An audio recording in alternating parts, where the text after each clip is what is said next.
This is Claire Mary the victim, ambaye mwenye alichomwa na acid.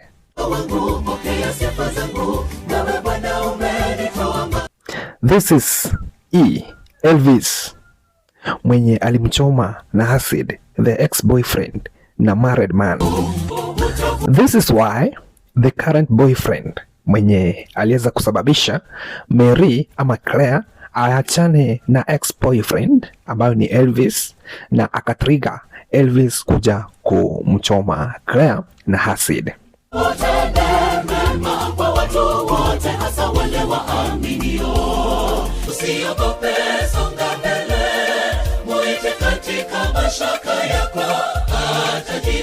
So the three wako involved na in a love triangle. But tuchomoke hapo kidogo, tukuje on the fateful day wakati hii incidents ikitokea. So Claire ama Mary walikuwa on a walk along the street. Suddenly mtu akakuja akasimama mbele yao na akamwagia a substance. Alilenga sana Mary, akamwagia a substance which was so corrosive and it's believed to be a acid. So akamwagia kwa uso. After that ilimchoma, huyo jamaa akatoroka, but watu walimuona na wakamkimbiza, wakamshika, wakampea discipline, ile wanaita mob injustice ama ni mob justice. So but luckily to that man, police walikuwa area, wakakuja wakamrescue. So the man is in custody na atapelekwa kotini kujibu mashtaka kwa nini aliweza kusababisha msichana wa wenyewe injuries ambazo zitakuwa permanent. So I want you to watch this CCTV very clear, kwa sababu Elvis anataka kujitoa katika hii case, kwa sababu anasema hakuhusika moja kwa moja, lakini polisi wanachunguza simu yake ikiwa waliongea na mtu yeyote ikiwemo Mary. Lakini nataka utazame hii CCTV vizuri tu. Unamwona after sasa Mary ashachomwa, ashamwagiwa acid, unamuona akipelekwa kwenye hospitali ama hospitalini. But hapo tumeona kumbe Elvis alikuwa ametangulia. Tunamuona akitoka. Unaona? Akitoka after 1 hour hivi. Tunaona Elvis akirudi tu ndani, akizunguka tu hapo. This is a clear indication that Elvis alikuwa na clue where and why and when incidents ilifanyika. Kwa hivyo alikuwa na clue. So it has raised several questions. Wenye wanasema ya kwamba Elvis hajahusika moja kwa moja, amehusika moja kwa moja. Hiyo ni ya CCTV. Back to the story. Mbona Elvis amue kumufanyia msichana wa wenyewe, msichana mdogo? Elvis, kumbuka, ni married man with the children. Mbona amue kusababisha permanent scar, permanent injury to someone's daughter? Hii ndio story. Story wanasema kwamba huyu mwanadada ambaye anaitwa Mary ama Claire amekuwa akisomeshwa na Elvis. Unaweza shangaa ati huyu Mary amekuwa akisomeshwa tangu high school. Maswali ilikuwa inaibuka, kwa nini Elvis amulipie school fees high school? Tunaweza treat hii case kama defilement ama namna gani?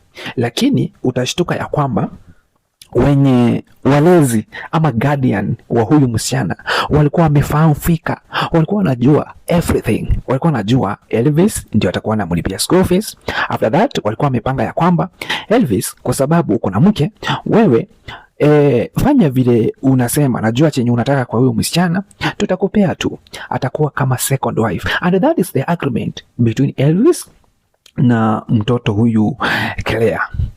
Bas, mipango ikapangwa, school fees ikalipwa, pocket money anatumiwa, kila kitu anatumiwa, vitabu, vitu ndogo ndogo tu na vitu kubwa kubwa tu, kila kitu. Anapigiwa simu urgently, ninahitaji 5,000 urgently, please nilipie. Elvis anajisukuma, anajituma.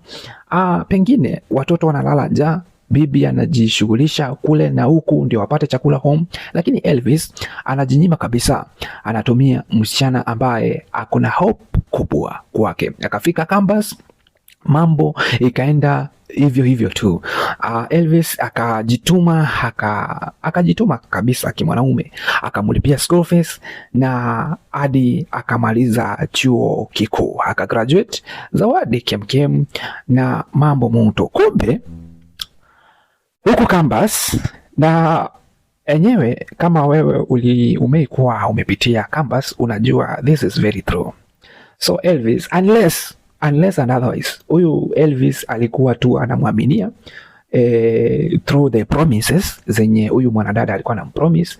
Otherwise, ukipeleka mtu university, unless ukae hapo umulinde kabisa, don't expect anything from there. These guys wanaweza change decision anytime na utabaki tu kwa mataa. So unfortunately, fortunately, akiwa campus, kumbe alipata huyu jamaa, huyu the current boyfriend now. Akaona ni mwanadada mzuri, mwanadada mchanga, mwanadada ako tu ni kama ananihitaji tu. So wakawa na yeye kama wapenzi, ama wakaanza kuwa na mahusiano ya kimapenzi. So Elvis kule nyumbani anajituma, anajikaza kabisa ili aweze kufurahisha mwanadada, na hakuna hopes kwa sababu miaka imebaki tu michache tu ndio waweze kuwa na yeye kama second wife, na pia kwa sababu amemuadd value ama amemueducate, ndio aweze kuwa na kitu kwa familia, aweze kuringa na wenzao wa kijiji ama wa familia ya kwamba ameleta ama ameoa msomi. Yes. So baada ya kugraduate, ndio according to the story, unverified though, ndio Claire anakuja kuweka mambo wazi kwa Elvis. Anamwambia, Elvis, najua umenifunza, sikatai.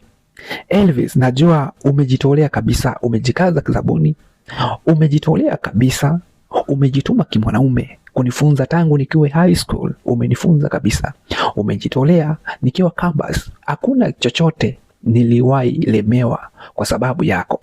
Lakini sasa mimi ni kama mimi na wewe hatuwezi kabisa, hatuwezi kuwa wapenzi. Hapana, nikikwambia tutakuwa wapenzi nitakutanganya tu.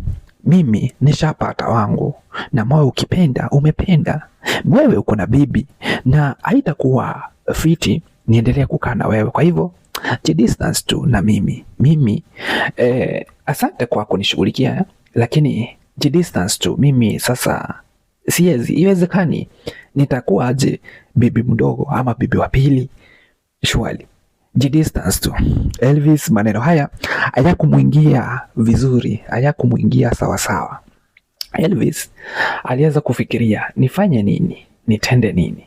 Kwa hivyo this is not the first time, because huyu Elvis amemtishia na alimpiga, I think last year 2025.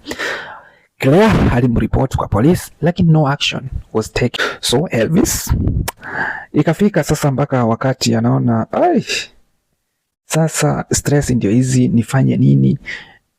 Akawa ana option, akasema ya kwamba siwezi tengeneza mwingine adandie tu, wacha niweze kufanya mbinu, niweze basi kama ni kuharibu, wacha ni haribu tu. Ndiye akamtuma, akapanga plani, akachora kabisa, akaweza kutuma jamaa fulani ambaye aliweza kwenda mpaka akamwagia acid.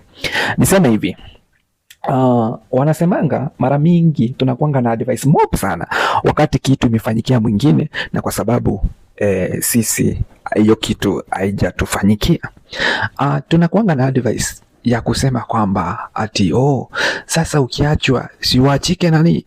Ukiachwa unafaa kuachika. Mbona uweze kujiforce kwa mtu na umeona ya kwamba vizuri tu, umeona ya kwamba amekukataa? Ukikataliwa, nenda zako. Ukienda zako utaishi tu peacefully.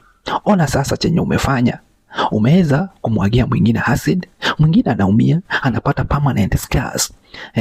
Na wewe utakuwa na kesi ya kujibu, pengine ukoze kasi yako na pia ukoze hata freedom utakosa kabisa, kwa sababu unaweza kufungiwa ndani hiyo kesi ikiisha.